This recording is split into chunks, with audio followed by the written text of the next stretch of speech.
आज देश में किसान आंदोलन चरम पे है और इन आंदोलनों के पीछे जो मूल कारण है वो है सरकार द्वारा लागू नए कृषि कानून।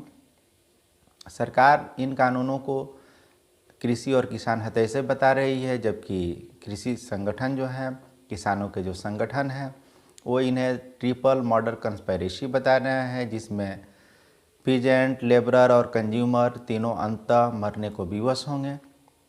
तो इन दोनों के बीच सत्यता क्या है? क्या ये किसान हितैषी है या ट्रिपल मर्डर कंस्पिरेसी है? इसके तथ्यात्मक पहलुओं को थोड़ा सा जानना अच्छा होगा। ये जो 3 कानून है, इसमें पहला कानून है इसेंशियल कमोडिटीज अमेंडमेंट एक्ट 2020 और दूसरा कानून है farmers produce trade and commerce promotion and facilitation act 2020 और तीसरा कानून है farmers empowerment and protection agreement on prices assurance and farm services act 2020। इन तीनों कानूनों को लेकर के पूरा देश आंदोलन की जद में आ चुका है और सरकार झुकने को तैयार नहीं है। ये 3 कानून जो हैं, आखिर इस पे शंकाएं क्या है? पहला जो कानून है इसेंशियल कमोडिटीज अमेंडमेंट एक्ट, इस कानून के मुताबिक अनाज, दलहन, तिलहन और आलू प्याज जैसी वस्तुओं को इसेंशियल कमोडिटी से बाहर कर दिया गया है। हम सब जानते हैं कि आवश्यक वस्तु अधिनियम के अंतर्गत जिन वस्तुओं की घोषणा सरकार करती है उनकी उपलब्धता सुनिश्चित कराना सरकार के लिए बाध्यकारी होता है, चाहे जो भी परिस्थिति हो। अभी कोविड महामारी में जब देश में लॉकडाउन था, उस समय भी सरकार ने खाद्यान्न और चिकित्सा संबंधी या गैस एलपीजी सिलेंडर की उपलब्धता सुनिश्चित कराई। लेकिन अब ये जब इसेंशियल कमोडिटीज़ नहीं होंगी तो शायद सरकार की बाध्यता भी खत्म हो जाएगी और यहीं से शंकाओं का शुरुआत हो जाती है। कैसी कैसी शंकाएं हैं और सरकार के द्वारा उन पे बहुत सारे उत्तर भी दिए जा रहे हैं। इन कानूनों में प्रमोशन की बात है, फैसिलिटेशन की बात है, प्रोटेक्शन की बात है, एम्पावरमेंट की बात है, लेकिन इतनी अच्छी शब्दावलियों के बाद भी चिंताएं शांत होने का नाम नहीं ले रही हैं।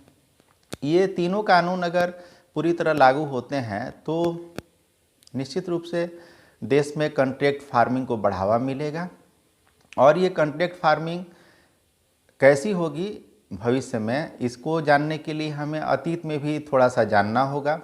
तो हम जानेंगे अतीत में क्या था और अभी मार्केट सिस्टम क्या है एग्रीकल्चर से रिलेटेड, इसकी भी एक जानकारी लेना आवश्यक है, क्योंकि हम इन चीज़ों को जानेंगे तभी भविष्य की एक सही रूपरेखा बना सकेंगे। वर्तमान में हमारे यहाँ किसान कृषि उपज करता है और उन्हें बेचने के लिए वह स्वतंत्र है, वह चाहे जहाँ चाहे वहाँ बेचे। यदि उसे इच्छा अनुसार मूल्य नहीं मिलता है तो वह सरकारी मंडियों में बेचता है। सरकारी मंडियों में क्यों बेचता है? इसलिए बेचता है कि सरकार एमएसपी निर्धारित करती है। एमएसपी क्या है? मिनिमम सपोर्ट प्राइस है। कब निर्धारित होता है? तो हमेशा फसल की बुआई के समय निर्धारित होता है। भारत में 2 प्रमुख फसलें हैं, रबी की और खरीफ की। तो जब फसल की बुआई शुरू होती है उसके पहले सरकार एमएसपी यानी मिनिमम सपोर्ट प्राइस निर्धारित करती है और वो भी मनमाने ढंग से नहीं करती है, बल्कि एक कमीशन है उसके लिए, commission for agricultural cost and prices. इसके रिकमेंडेशन के आधार पे सरकार मिनिमम सपोर्ट प्राइस निर्धारित करती है। वैसे तो भारत में 200 से ज़्यादा प्रकार की फसलें उपजाई जाती हैं, लेकिन सरकार केवल 23 फसलों पे ही एमएसपी की घोषणा करती है और ये एमएसपी सरकार की मार्केट में इंटरवेन करने की एक शक्ति है, जिसके माध्यम से वो मार्केट को नियंत्रित करती है। अगर किसान को उसके लागत मूल्य से अच्छा मुनाफा नहीं मिलता है, मार्केट में कहीं और नहीं मिलता है, तो सरकार वचनबद्ध होती है कि वह उसे सरकारी मंडी में खरीदेगी। और सरकारी मंडी जो है एपीएमसी एक्ट 2003 के अधीन संचालित होता है। जो मॉडल एपीएमसी एक्ट है, इसको लागू कराने की जवाबदेही राज्य सरकारों की होती है, क्योंकि कृषि जो है यह राज्य सूची का विषय है एपीएमसी का मतलब है एग्रीकल्चर प्रोडक्ट मार्केटिंग कमेटी। ये एक कमेटी होती है जो एपीएमसी एक्ट के अंतर्गत कार्य करती है, और यही एपीएमसी कमेटी से किसानों को अपना पंजीकरण कराना होता है। उसके बाद किसान जाते हैं और सरकारी मंडी में फसल बेचते हैं मिनिमम सपोर्ट प्राइस पे। लेकिन इस मंडी व्यवस्था पे भी बहुत सारे आरोप लगे कि ये सही से काम नहीं करती है, और व्यवहारिक स्थिति भी यही है कि जब किसान मंडी में जाता है तो वहाँ बिचौलिए होते हैं और वो उसके अनाज को बहाने बना करके ख़रीदने से इनकार कर देते हैं, या स्वयं सस्ते में ख़रीद करके उसे मंडी में, सरकारी मंडी में ऊँचे दामों पर बेच देते हैं। तो यहाँ तो सुधार के लिए किसान संगठन बहुत दिनों से मांग कर रहे थे, लेकिन सरकार ने सरकारी मंडियों को सुधारने के बदले उसे ख़त्म करने का निर्णय कर लिया। ख़त्म करने का निर्णय नहीं किया, ये किसान संगठनों का आरोप है।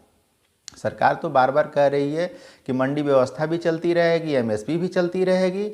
हाँ, इसमें कुछ अतिरिक्त सुविधाएं दी जा रही हैं, यानी अब सरकारी मंडियों के साथ साथ प्राइवेट मंडियां भी संचालित की जा सकेंगी, और एमएसपी के साथ साथ किसान चाहे तो मार्केट में स्वतंत्र रूप से भी बेच सकता है अपने उत्पादों को, या कंपनियों से कॉन्ट्रैक्ट करके वो फसल उत्पादन कर सकता है, और उस कॉन्ट्रैक्ट में कंपनियां उसे निश्चित निर्धारित दर पे उत्पाद खरीदने का समझौता कर सकती हैं। लेकिन बात इतनी सहज भी नहीं है जितनी सहज लग रही है। जब भी हम अतीत का अध्ययन करते हैं तो हमें ये जानने को मिलता है कि बाज़ार कभी भी किसान हितैषी नहीं रहा। अगर कोई कंपनी या कृषि फार्म जो है वो किसान से कॉन्ट्रैक्ट करता है तो क्या कॉन्ट्रैक्ट करेगा? अपने हित के अनुकूल कॉन्ट्रैक्ट करेगा ना। सपोज़ कीजिए कि कोई कंपनी है जो चिप्स बनाती है, तो वो किसान से किसके लिए कॉन्ट्रैक्ट करेगी? आलू उत्पादन के लिए। और आलू उत्पादन का कॉन्ट्रैक्ट होगा तो उसमें कंपनी किसान को एश्योर करेगी कि हम आपको क्वालिटी बीज देंगे, फसल स्वास्थ्य की निगरानी करेंगे, कर्ज भी देंगे, फसल का बीमा भी कराएंगे। बड़ी अच्छी बातें हैं। लेकिन संदेह क्या है? संदेह ये है कि बीज भी दिया, खाद भी दिया, फसल का बीमा भी कराया, फसल स्वास्थ्य की निगरानी भी किया, फिर भी फसल नुकसान हो गया।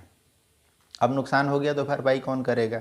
कोई नहीं करेगा। कोई नहीं करेगा तो किसकी परेशानी? किसान की। किसान क्या करेगा? आत्महत्या करेगा। क्यों? क्योंकि सब कुछ होने के बाद फसल जो है केवल और केवल किसान की जवाबदेही नहीं हो सकती, जैसा कि कॉन्ट्रैक्ट में होता है। फसल जो है मौसम की प्रतिकूलताओं से भी प्रभावित होता है, और यदि मौसम अनुकूल नहीं हुआ तो निश्चित रूप से फसल बर्बाद होगा, और वैसी स्थिति में किसान आत्महत्या करने को विवश होगा। इस कानून में यह भी प्रोविज़न है कि असीमित भंडारण किया जा सकेगा, परिवहन किया जा सकेगा। भंडारण कौन करेगा? प्राइवेट कंपनी करेगी। अब असीमित भंडारण का मतलब है कि कुछ कंपनियां या एक कंपनी मिलकर के जिस वस्तु को चाहेंगी उसका पूरा पूरा भंडारण कर लेंगी और कहेंगे ये शॉर्टेज है। इस तरह आर्टिफिशियल स्कार्सिटी क्रिएट करेंगी, और आर्टिफिशियल स्कार्सिटी क्रिएट करने के बाद क्या होगा? उसे ऊंचे दामों पे बेचेंगी। ऐसा होता है। इसी भारत में हमने देखा है कि नमक 50 रुपये किलो तक बिक गया, या ड्रॉपसी बीमारी आई थी तो उस समय प्याज की कीमतें आसमान छू रही थी।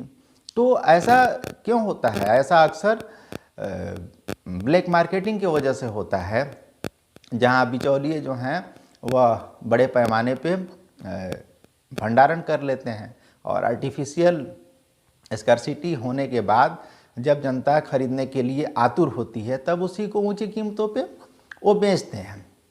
कॉन्ट्रैक्ट फार्मिंग के संग एक दिक्कत ये है कि जब कॉन्ट्रैक्ट होगा तो निश्चित रूप से उसमें किसान का पक्ष कमज़ोर होगा।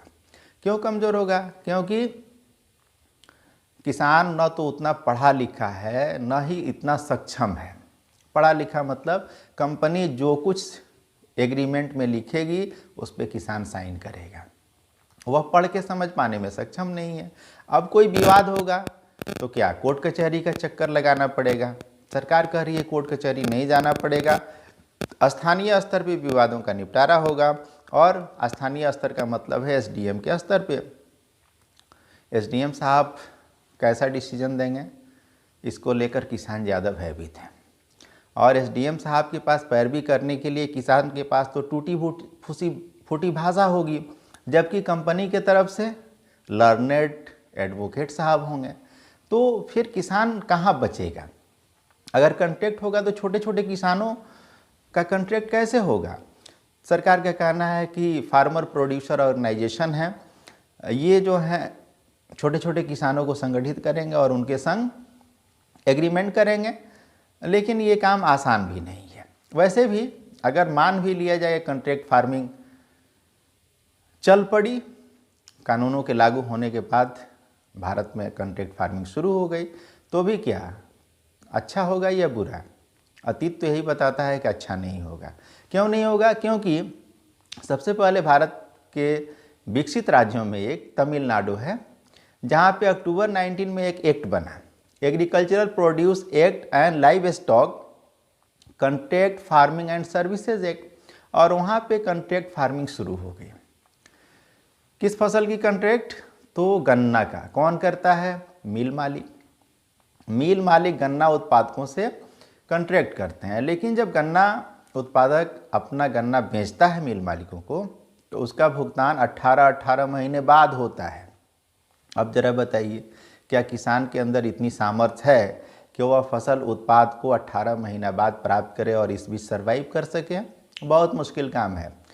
महाराष्ट्र में भी 5-6 कंपनियां हैं और वहाँ भी आलू, कपास, सब्जी आदि की कॉन्ट्रैक्ट फार्मिंग होती है, लेकिन फसल नुकसान होने की स्थिति में कंपनियां क्षतिपूर्ति नहीं करती, उसकी भरपाई नहीं करती हैं। पंजाब एक यूनिक स्टेट है और वहाँ पे प्राइवेट कंपनियों के साथ साथ Punjab agro food grain industry corporation नाम की सरकारी संस्था है जो कॉन्ट्रैक्ट फार्मिंग करती है, लेकिन वहाँ भी कॉन्ट्रैक्ट फार्मिंग में किसानों को लाभ नहीं होता है। वैसे अमेरिकी मॉडल को कुछ ज़्यादा ही प्रसारित किया जाता है। अमेरिका में कॉन्ट्रैक्ट फार्मिंग है, लेकिन अमेरिका की परिस्थितियां भारत से बिल्कुल भिन्न हैं। अमेरिका की कुल आबादी का मात्र 2% लोग कृषि कार्यों से जुड़े हैं, जबकि भारत में आज भी लगभग 50% आबादी अपनी आजीविका के लिए प्रत्यक्ष या परोक्ष रूप से कृषि कार्यों से संबद्ध है। इसके अतिरिक्त अमेरिका एक संपन्न देश है जो अपने किसानों पे भारी सब्सिडी देता है, बहुत बड़ी रकम देता है। भारत सरकार के लिए सक्षम नहीं है और अतीत तो यही कह रहा है कि कॉन्ट्रैक्ट फार्मिंग से किसानों का भला नहीं हुआ है। अब सवाल उठता है कि ऑप्शन क्या है, हम किधर जाएं? तो हमें जाना है, उसके लिए एक रास्ता भारत का ही एक राज्य है केरल, और केरल में कॉरपोरेट कल्चर नहीं बल्कि कोऑपरेटिव फार्मिंग होती है। कोऑपरेटिव फार्मिंग मतलब सहकारी खेती। इसमें कुछ किसान स्वेच्छा से संगठित होकर समानता के आधार पर और समान हितों की पूर्ति के लिए अपनी अपनी भूमि मिला करके सामूहिक रूप से खेती करते हैं। ये खेती उन्हीं किसानों के बीच से चुनी हुई प्रतिनिधि संस्था कराती है और जो लाभ होता है उसको भूमि के मूल्य के हिसाब से, यानी जिसका जितना भूमि उसमें शामिल है उसके हिसाब से डिस्ट्रीब्यूट कर दिया जाता है। इसमें कोई बाध्यता नहीं है, कोई कॉरपोरेट नहीं है, ये आपसी सहयोग से होता है। और केरला तो एक ऐसा राज्य है जिसने 16 सब्जियों पर भी एमएसपी लागू कर दिया है, यानी मिनिमम सपोर्ट प्राइस। और एमएसपी लागू कैसे किया? लागत प्लस उसका 20% लाभ। इससे कम यदि किसान को मिलता है तो उसकी भरपाई राज्य सरकार करेगी। तो हम भारत में जो देख रहे हैं कि आज बहुत ज़्यादा बवाल हो रहा है इन तीनों कानूनों को लेकर के, तो इन तीनों कानूनों से इतर एक विकल्प तो ये भी है कि कोऑपरेटिव फार्मिंग को बढ़ावा दिया जाए। और जब सरकार सहकारी संघवाद की बात करती है तो सहकारी खेती की बात क्यों नहीं कर रही है? बिल्कुल करना चाहिए।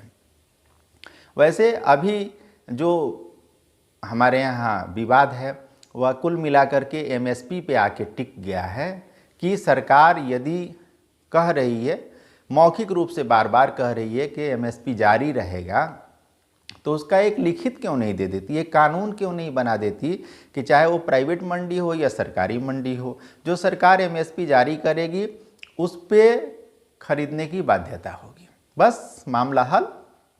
लेकिन सरकार इतना काम भी नहीं करती, और जब सरकार इतना काम नहीं करती तो विवाद तो होना ही है। विवाद इसलिए भी होना है कि जिस तरह इस कानून को लागू किया गया वह अपने आप में संदेहास्पद है। 5 जून 2020 को ऑर्डिनेंस जारी होता है। हम सब जानते हैं कि भारतीय संविधान में अध्यादेश जारी करने की शक्ति राष्ट्रपति को प्राप्त है, जो कैबिनेट की संस्तुति के आधार पर जारी करते हैं। लेकिन ये अध्यादेश सामान्य स्थिति में नहीं जारी किया जाता, कोई विशेष परिस्थिति हो तब जारी किया जाना चाहिए, क्योंकि भारत एक लोकतांत्रिक देश है। तो यहाँ किसी भी कानून को बनाने के लिए लोकतांत्रिक प्रक्रिया अपनाई जानी चाहिए, यानी संसद के निम्न सदन लोकसभा और उच्च सदन राज्यसभा दोनों में पर्याप्त विचार विमर्श के बाद आम सहमति से, और नहीं हो तो मतदान के द्वारा कानून पारित कराया जाना चाहिए। लेकिन सरकार तो इतनी हड़बड़ी में दिखी कि लॉकडाउन की स्थिति में उसने अध्यादेश जारी कर दिया, और सितंबर में जो मानसून सत्र हुआ, मानसून तो वैसे ठंडा सत्र होना चाहिए लेकिन बड़ा गर्मा गर्म सत्र हुआ, और उसमें भी जिस तरीके से इन बिलों को पास कराया गया वो भी काफ़ी विवादों को आमंत्रित किया। और इतना ही नहीं, 27 सितंबर 2020 को महामहिम राष्ट्रपति के द्वारा इसे हस्ताक्षरित कर दिया गया, और ये जो है कानून लागू हो गया। आज पूरे भारत में लागू है, लेकिन लागू होने के संग विसंगति भी आ गई है। विसंगति ये आ गई है कि कृषि राज्य सूची का विषय है, और केंद्र एक मॉडल कानून तो बना सकती है, लेकिन उन कानूनों को लागू करने की जवाबदेही जो है राज्य सरकारों की है। यदि भारत के वैसे राज्य जहां केंद्र में जिस पार्टी की सरकार है उस पार्टी की सरकारें नहीं हैं, और वैसे राज्य इन कानूनों को लागू नहीं करते हैं, तो फिर ये संघवाद पे भी एक सवालिया निशान लगाने लगेगा। इसलिए सरकार को बड़े सोच समझ करके और संविधान की मूल भावना के अनुरूप आचरण करना ही होगा। संविधान की जो मूल भावना है आम सहमति और पर्याप्त विचार विमर्श, और हर शंका का समाधान संतोषजनक ढंग से करना, उस रास्ते को अपनाना ही होगा। अन्यथा स्थिति में अच्छे कानून भी जो हैं वो बुरे परिणाम दे सकते हैं। इन बातों का ध्यान रखें।